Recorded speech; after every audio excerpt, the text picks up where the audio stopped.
बलिपति गुरुदेव की जय। परमपति गुरुदेव की जय। परमवंदनीय माता जी की जय। परमवंदनीय माता जी की जय। ओम हर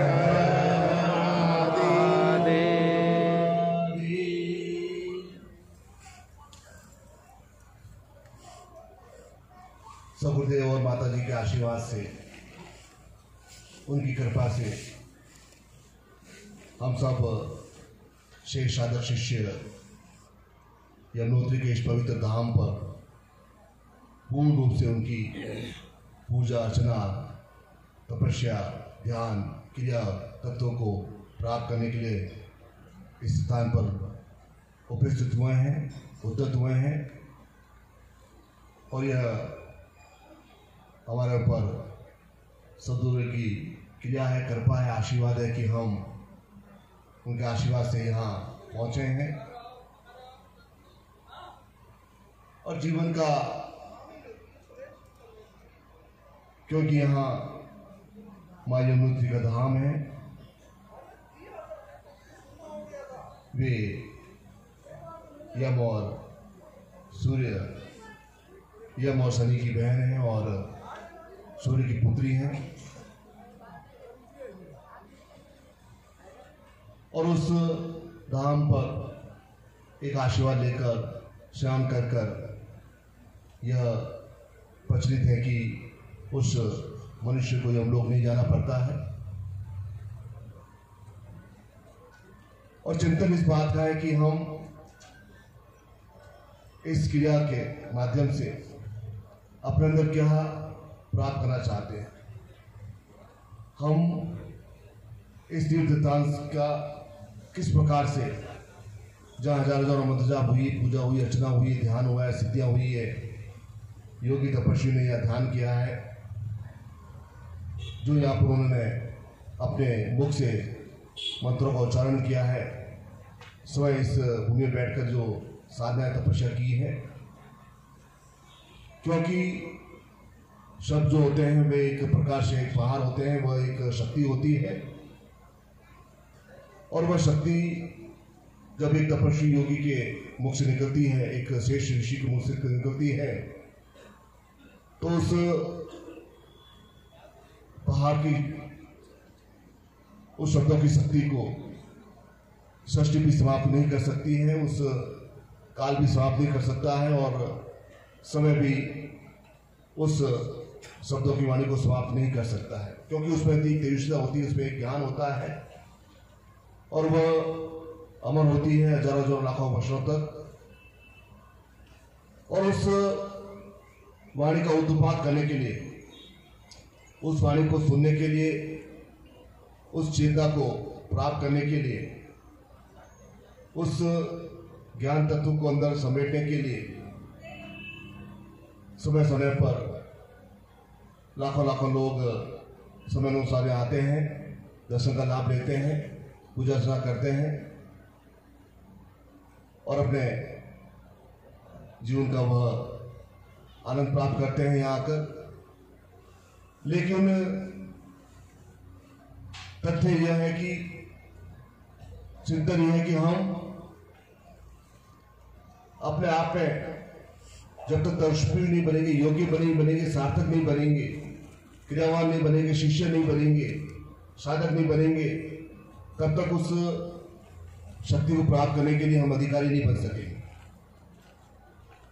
यही, क्योंकि मनुष्य अपने जीवन में एक धर्म अर्थ काम मोक्ष की प्राप्ति करने की कामना करता है, उसके लिए वह जीवन में आगे बढ़ता है, अपने ज्ञान अनुसार, बुद्धि अनुसार, अपने जीवन क्रिया के अनुसार वह प्राप्त करने के लिए उद्यत होता है। जीवन में अर्थ और काम की प्राप्ति तो मनुष्य लाखों लोग, करोड़ों लोग मनुष्य अपने जीवन में प्राप्त कर लेते हैं। प्रत्येक मनुष्य है जो जन्मा है वह अर्थ और काम तो अवश्य प्राप्त करता ही है, लेकिन धर्म और मोक्ष को प्राप्त करना यह प्रत्येक मनुष्य की बस की बात नहीं होती है, प्रत्येक मनुष्य कर नहीं पाता है। और धर्म का तात्पर्य व्रत रखना, खाना खिलाना, ये धर्म का तात्पर्य नहीं है। धर्म का तात्पर्य होता है कि हम क्या धारण करें, अपने जीवन में क्योंकि ये मनुष्य योनि है, पाप दोष न्यूनता अभिशाप अवश्य होंगी, जीवन का वश अवश्य होगा, जीवन में वह लोभ अवश्य आएगा, काम क्रोध अवश्य आएगा। यदि हम इन क्रियाओं में रहेंगे तो एक सामान्य मनुष्य बनकर रहेंगे, एक सामान्य जीवन हमें प्राप्त होगा। प्रत्येक मनुष्य के जीवन में क्रोध है, काम है, लोभ है, अशक्ति का आचरण है, और जब तक हम यह एक सामान्य मनुष्य करेंगे तब तक इस तीर्थों की महत्ता को हम कभी प्राप्त नहीं कर पाएंगे। चाहे हम 10 बार आ जाए, 20 बार आ जाए, 30 बार आ जाए, उसकी महत्ता को हम प्राप्त नहीं कर पाएंगे, अंदर उस चेतना को हम प्रकट कर ही नहीं पाएंगे, क्योंकि हमारे अंदर वो शक्ति है ही नहीं, वो ज्ञान नहीं है, वो चिंतन नहीं है, वो क्रिया ही नहीं है, वो पात्रता ही नहीं है, योग्यता ही नहीं है, जब तक हम एक सामान्य मनुष्य बनकर यहाँ आएंगे। इसी मनुष्य अपने जीवन में धर्म और मोक्ष की प्राप्ति करने के लिए उसे एक संकल्पवान, एक दृढ़ निश्चय और एक योग्य बनना पड़ता है, और उसको प्राप्त करने के लिए किसी श्रेष्ठ सद्गुरु के चरणों में उसे अवश्य पहुंचना पड़ता है, अवश्य बैठना पड़ता है, तभी वह एक सामान्य पुरुष से ऊपर उठकर वह एक देवता, एक देवतुल्य बनने की क्रिया में अग्रसर होता है। और हम अपने जीवन में एक शिष्य बने हैं तो ये भाव उत्पन्न हुआ है, अंदर एक आस्था, विश्वास, प्रेम उत्पन्न हुआ है, क्योंकि शिष्य तो बनकर ही प्राप्त किया जा सकता है। भगवान राम ने भी विश्वामित्र से शिष्य बनकर ही उनसे ज्ञान और चेतना और शक्तिपात और क्रिया प्राप्त की। भगवान श्री कृष्ण ने भी साधु ऋषि के आश्रम में जाकर ही वो ज्ञान प्राप्त किया, वह चेतना प्राप्त की, चाहे वे महलों में पड़े हों व लेकिन अद्वितीय बनना है, पूर्ण बनना है, श्रेष्ठ बनना है, अपने जीवन का वह एक श्रेष्ठतम क्रिया जागृत करनी है, तो मैं अपने जीवन में एक श्रेष्ठ सार्थक समझ गुरु के चरणों में पहुंचकर उसको अपने आप में विनय होने क्रिया में करके, ताकि हम उनको हृदय में बैठाते हुए उनकी क्रिया को प्राप्त करते हुए जब हम जीवन में वह एक तीर्थ स्थान का जब आते हैं तो उस चेतना का एक अंगीकृत भाव हमें जुड़ जाता है, क्योंकि यहाँ इस स्थान पर चेतना अवश्य है, तभी वह तीर्थ अपने आप में एक सार्थक है, या ज्ञान का क्रिया हुई है तभी वह तीर्थ महत्वपूर्ण बना है भारतवर्ष में। तो हम इस श्रेष्ठ स्थान का, इस तीर्थ का, उस गुरु की शक्ति के माध्यम से, गुरु की क्रिया के माध्यम से, उस चेतना के माध्यम से जब हम उस तीर्थ का, स्थान का ज्ञान प्राप्त करते हैं, दर्शन करते हैं, तो वह अपने आप में एक अद्भुत समन्वय होता है, एक योग होता है, और वह योग, वह समन्वय क्यों हमें अपने जीवन में धर्म को स्थापित करना है। धर्म अर्थात धारण करने योग्य क्रियाएं, और धर्म वही सार्थक होता है जो जीवन एक श्रेष्ठ होता है। जिसे घर में धर्म होता है वही वह जीवन श्रेष्ठ होता है। अधर्म की पालना करने वाले, असत्य का आचरण करने वाले, अनादर करने वालों का हर्ष आज से लेकर नहीं, कलयुग से लेकर नहीं, सतयुग से लेकर हजारों लाखों पीढ़ियों में भी जब कहीं अत्याचार होता है, अनादर होता है, असत्य का आचरण होता है, तो उस कुल का नाश हो जाता है। चाहे वह रावण के वंश का हो, चाहे वह कौरवों का वंश का हो, चाहे वह कोई भी वंश का हो, जिन्होंने असत्य का आचरण किया, गलत क्रियाएं की, उन सबका हर्ष अत्यंत ही बुरा होता है, क्योंकि वह एक मार्ग, एक कुपित मार्ग है, वह एक मार्ग, एक राक्षसी प्रवृत्ति को जन्म देने वाला मार्ग है। तो हमारे अंदर भी, क्योंकि हम उनकी संतान है, तो हमारे अंदर भी कहीं कहीं वह एक माया और भ्रम का समन्वय अवश्य होता है। हम उस माया से परे हटकर देख नहीं पाते कि परमात्मा क्या है, ज्ञान क्या है, ब्रह्म क्या है, क्या क्रिया है, क्या चिंतन है, जब तक इस माया के पर्दे से ऊपर उठेंगे नहीं तब तक वो हमें कुछ प्राप्त नहीं होगा। और जब तक हजारों हजारों लाखों लोग जब माया से प्रभावित रहेंगे तब तक उन्हें ब्रह्मत्व की प्राप्ति नहीं होगी। और ब्रह्मत्व की प्राप्ति करने के लिए उस माया, उस तृष्णाओं से ऊपर उठकर, उस मनुष्य योनि से ऊपर उठकर एक देवत्व की क्रिया में जब तक हम आगे परिवर्तन नहीं करेंगे, अपने आप को अपराधित नहीं करेंगे, जब आप आगे नहीं बढ़ाएंगे, तब तक ये जीवन भी निकलता चला जाएगा और अधिक और एक योनि प्राप्त होगी, और अधिक एक योनि और प्राप्त होगी। इस प्रकार से जन्मों का चक्र चलता रहेगा, कभी हमें उस मुक्ति प्राप्त नहीं होगी। और उस मनुष्य से देवता बनने की क्रिया वह उस चेता के माध्यम से प्राप्त होती है। धन के माध्यम से देवता नहीं बना सकता, धन के माध्यम से धर्म की पालना नहीं की जा सकती। हजारों राजा हुए हैं, हम उनकी तस्वीर घरों में ही लगाते हैं, चाहे उस भूभाग में बहुत बड़ा उनका राज्य था, हम उनकी तस्वीर घरों में नहीं लगाते, उनको पूज्य नहीं मानते हैं, उनको हम योग्य नहीं मानते हैं। हम उनकी तस्वीर घरों में लगाते, उनको पूज्य मानते, जिन्होंने मनुष्य जीवन को एक चेता दिया, ज्ञान दिया, विद्वता दिया, एक श्रेष्ठता दी, एक पूर्णता दी, उनको हम एक पूज्य मानते हैं, उन्हीं को हम श्रेष्ठ मानते हैं, अद्वितीय मानते हैं, उन्हीं को हम एक भगवान मानते हैं। और उस नर से दाना बनने जो क्रिया है, जो बूंद से जो एक सागर बनने की क्रिया है, क्योंकि जो आनंद इस मनुष्य योनि में है, उस आनंद का उसे कारण कहीं नहीं प्राप्त हो सकता। देवता भी, यक्ष भी, राक्षस भी, किन्नर भी, यह सब कुछ मनुष्य योनि में जन्म लेने के लिए लालायित रहते हैं, क्योंकि मनुष्य जीवन की जो एक क्रिया है, जो चेतना है, जो एक ब्रह्मत्व है, जो एक प्रकार से एक चिंतन है, वह चिंतन उन अन्य योनि में प्राप्त नहीं किया जा सकता। इसलिए समय समय पर यह अवतार भी हुए हैं। 24 अवतार हमारे यहाँ कहे गए भगवान के। समय भरे पर यहाँ राम का जन्म हुआ, कृष्ण का जन्म हुआ, महावीर का जन्म हुआ, शुक्राचार्य का जन्म हुआ, शंकराचार्य का जन्म हुआ, श्रेष्ठ ऋषि तपस्वी योगियों का जन्म हुआ समय समय पर।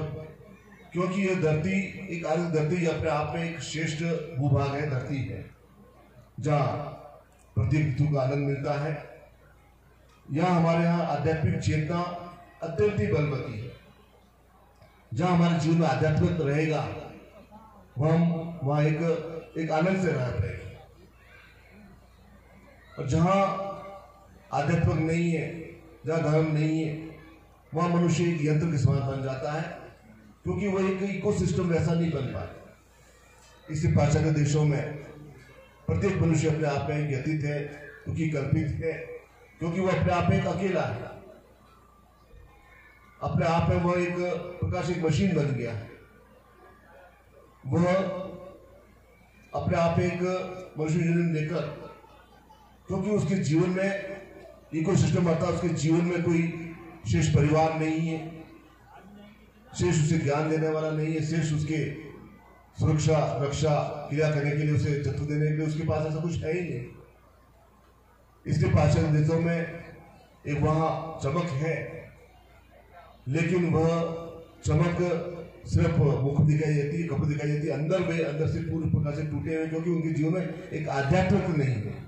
और जहाँ किसी जीवन में आध्यात्मिकता नहीं रहेगी, वह जीवन एक प्रकार से नष्ट प्राय जीवन है। वह केवल भोगों को ऊपर एक ही आधारित जीवन है, केवल भोग को ही प्राप्त करना चाहते हैं। और हमारे यहाँ जब हम जन्म लेते हैं, जब हम संस्कार पढ़ते हैं, तो हमारे 16 संस्कार हमें, जब तक हमारी मृत्यु तक हमारे 16 संस्कार किए जाते हैं। प्रत्येक आयु में अलग अलग संस्कार किया जाता है, ताकि वह उस आध्यात्मिकता से परिपूर्ण रहे। चाहे वह उपनयन का संस्कार हो, चाहे वह विवाह का संस्कार हो, चाहे कोई भी संस्कार हो, अर्थात 16 संस्कार जो किए गए हैं हमारे, उन संस्कारों से मनुष्य अपने जीवन में एक प्रकार से आध्यात्मिक से परिपूर्ण रहता है। और जहाँ जीवन में हमारे आध्यात्म है, वहाँ हमारे जीवन में एक निश्चिंतता है, एक तत्व है, ज्ञान है कि हम जो भी कुछ दुख होता है, विपत्ति आती, कष्ट आती, बाधा आती है, तो हम पूर्ण रूप से आस्था से कर कि वह सब कुछ हमारा जीवन में कल्याण करेगी। ईश्वर सदगुरु हमारे जीवन में कल्याण करेंगे, क्योंकि यह एक निश्चितता तभी आती है जब हमारे जीवन में आध्यात्मिकता रहती है। जब जीवन आध्यात्मिक नहीं है तो वह मनुष्य अपने सोच के वो जाता है, वह चिंतित रहता है, बाधित रहता है, पीड़ा होता है। क्योंकि और जहाँ जीवन में आध्यात्मिकता रहेगी वहाँ जीवन में निश्चय ही एक श्रेष्ठ क्रिया की प्राप्त अवश्य होगी, क्योंकि आध्यात्मिक का सीधा सीधा अर्थ उस मनुष्य की क्रिया के माध्यम से, उसके अंदर चेतना को आवृत करने के माध्यम से। यदि हमारे अंदर भाव ही नहीं है, एक शिष्यत्व नहीं है, एक ज्ञान को प्राप्त करने की क्रिया नहीं है, तत्व नहीं है, चेतना नहीं है, हमारे जीवन में आस्था नहीं है, प्रेम नहीं है, तो हम एक प्रकार से एक सामान्य मनुष्य बनकर रह जाएंगे और सामान्य मनुष्य की गति थोड़ा बहुत भोग प्राप्त करके एक मृत्यु को प्राप्त हो जाते हैं। लेकिन हम सदगुरु के शिष्य हैं, हमारा दोस्त आध्यात्मिक माध्यम से हमारा निर्माण हुआ है। समय समय पर हमें क्रिया के माध्यम से एक श्रेष्ठ चित्रों का आयाम हुआ है। उस तत्व ज्ञान प्राप्त करने के माध्यम से हमें एक शिष्यत्व प्राप्त हुआ है, कुछ हमें प्रेरणा प्राप्त हुई जीवन की, जिसके माध्यम से हम शिष्य बने हैं कि हमें इनके चरणों में बैठकर उस चित्तों को प्राप्त करना है, जिसके माध्यम से मैं अपने जीवन में पूर्ण रूप से धर्म अर्थ काम मोक्ष को प्राप्त कर सकूं। क्योंकि धर्म कोई शर्किट विचारधारा का नहीं है, कोई जाति संप्रदाय या हिंदू मुस्लिमों का विषय नहीं है। धर्म अर्थात मैं अपने जीवन को धारण करनी होगी क्रियाएं गुरुत्व के माध्यम से, एक शेष शिष्य होगी तपस्या के माध्यम से, ईश्वर के माध्यम से मुझे धर्म की प्राप्ति हो। इससे भगवान श्री कृष्ण के जहाँ जहाँ अधर्म होगा, जहाँ जहाँ धर्म की हानि होगी, वहां मैं धर्म लूंगा और मुद्दा हेतु को जगाने के लिए मैं क्रिया करूंगा। अर्थात जहां हमारे जीवन में वह एक तृष्णा और माया का एक हमारे ऊपर एक प्रभाव ज्यादा पड़ जाएगा, तब हम इस योनि में हम भटक जाएंगे, हमारे लक्ष्य में प्राप्त नहीं होगा। हम केवल काम की इच्छा करेंगे, धन की इच्छा करेंगे, केवल इन दो कीड़ों में हम रहेंगे, वह हमारे जीवन में अधर्म है। और यह सत्य है कि व्यक्ति अपने जीवन में कमाता है लेकिन उसका उपयोग नहीं कर पाता। यह एक तथ्य है जो कि साधु का आधार पर रचना के लिए हमें जितना धन चाहिए उतने धन मनुष्य प्राप्त हो, उसके बाद वो संतोष प्राप्त नहीं होता है, वो और धन की लालसा करता है। इसका तात्पर्य कि उस माया से वह अभिभूत है। इसलिए हमें अपने जीवन में हमने सब कुछ प्राप्त कर लिया है, अर्थ प्राप्त कर लिया है, काम प्राप्त कर लिया है, तो हमें अपने जीवन में उस पुण्य को प्राप्त करना है। उस पुण्य को प्राप्त करने का सीधा तात्पर्य है उस शेष तीर्थ पर क्रियावाद कर उस शक्तिपात ज्ञान को प्राप्त करना। हमें अपने जीवन में पुण्य को उजागर करना है, उसे और अधिक से आगे बढ़ाना है और वह शिष्य बनकर ही प्राप्त किया जा सकता है। और इस श्रेष्ठता के माध्यम से, पुत्र के माध्यम से हम इस शेष तीर्थ का लाभ ले सकते हैं। हम केवल यहाँ एक श्रद्धालु भक्त बनकर नहीं आए हैं कि हम दर्शन किए और वापस कर चले। हमें जब हम यहाँ से जाएं तो इसके आधार पर जो भी शक्तियाँ हैं, जो भी ज्ञान है, जो चेतना है, उसे पूरा प्राप्त करके माध्यम से ही हम यहाँ से प्रस्थान करें, तभी हमारे ये लक्ष्य में प्राप्त है। तो इस तीर्थ का स्थान का महत्व उस गुप्त क्रिया के माध्यम से हो सकता है, उस शिष्य क्रिया के माध्यम से होता है और जब शिष्य बनकर ही प्राप्त किया जा सकता है। बस में बैठकर 25 श्रद्धालु लेकर आकर उस तीर्थ के महत्व को प्राप्त नहीं कर सकता है। शिष्य का भाव होगा तभी गुरु से सार्थक करेंगे, तीर्थ की क्रिया को प्राप्त करने में सक्षम रहेंगे, क्योंकि वह उसे योग्य मानते हैं। वह जानते हैं कि इस शिष्य के अंदर एक क्रिया है, अभिलाषा है, चिंता है, ज्ञान है, उस सार्थकता को, शक्ति को प्राप्त करना चाहता है, तभी वह उस विद्वता को उसके अंदर ज्ञान ओढ़ते हैं। इसलिए समय समय पर उस ज्ञान के माध्यम से उस भ्रमों की मुक्ति देते हैं, क्योंकि निमित्त तो बनना ही है और हम निमित्त बने हैं सदगुरुदेव की। इस संसार में हमें वह क्रिया सौंपी है, ज्ञान सौंपा है, चिंतन सौंपा है और हम अपने जीवन में उस श्रेष्ठता के मार्ग पर चलकर, आनंद के मार्ग पर चलकर इस पूरे वो भंडार पर जो भी क्रिया हुई है उस क्रिया को हमें समेटते हैं, ताकि हमारा कुछ हमें पुण्य प्राप्त हो जाए, कुछ हमें इस स्थान का जो एक श्रेष्ठ सार्थक महत्व है वो हमें प्राप्त हो जाए। वो प्राप्त अवश्य होगा, क्योंकि सदगुरु क्रिया हमारे ऊपर आशीर्वाद प्राप्त है, हमारा वो चिंतन प्राप्त है, हमारे अंदर भाव है, हमारा वास्ता है, हमारे अंदर विश्वास है कि वो अवश्य वह शक्ति में अवश्य प्राप्त होगी। जो इस भूभाग में जो शक्ति है वह इस चिंतन के माध्यम से, इस दिशा के माध्यम से अवश्य प्राप्त होगी। और इस क्रिया में, चिंतन में, इस योगी क्रिया में हम सब शेष साधक उनके भाई बहन मिलकर उस चिंतन को और अधिक शेष बना सके। क्योंकि आनंद तभी आता है जीवन में, प्रफुल्लता प्रसन्नता तभी आती है जीवन में जब हम सब कुछ समय में हो, और समय में क्रिया ज्ञान सत्व सब कुछ जब समय प्राप्त होता है तभी जीवन प्रसन्नता आती है। आला तभी बता रोशनी तभी प्राप्त होती है जब अंदर कुछ जागृति हो। अंदर से गुजर रहेंगे, कमजोर रहेंगे, स्थिर रहेंगे, रोगों से ग्रसित रहेंगे तो प्रसन्नता नहीं आ सकती, वो मधुरता व आनंद प्राप्ति नहीं हो सकती। इसलिए ये हमारे जो 2-3 दिन मिले हैं, ये भी हमारे जीवन के सबसे अच्छे प्रसन्नता के दिवस है कि हम सदगुरु के साथ उनकी क्रिया के माध्यम से हम इस तीर्थ की यात्रा कर सके। ये भी हमारे जीवन का एक प्रसन्नता का, एक हमारे जीवन का एक चैप्टर है कि हमें इस स्थान पर बैठकर गुरु चरणों में हमने पूजन किया, अर्चन किया है, मंत्र जाप किया है, भजन किया है।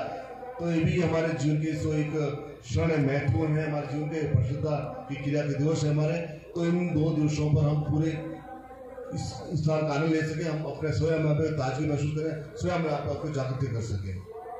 तो यह चिंतन गुरु कृपा से प्राप्त हो, हमें इस शेष भाव के माध्यम प्राप्त हो, और इस तीर्थ की सार्थकता प्राप्त करते हुए गुरु क्रिया के माध्यम से सही चिंतन प्राप्त हो सके। हमारे जीवन में एक और अधिक श्रेष्ठ भाग हमारे जीवन का जुड़ सके, ऐसे आप सबको हृदय से आशीर्वाद प्रदान करता हूँ। आपकी जिंदगी मंगल कामना। सदगुरुदेव भगवान की जय जय जय।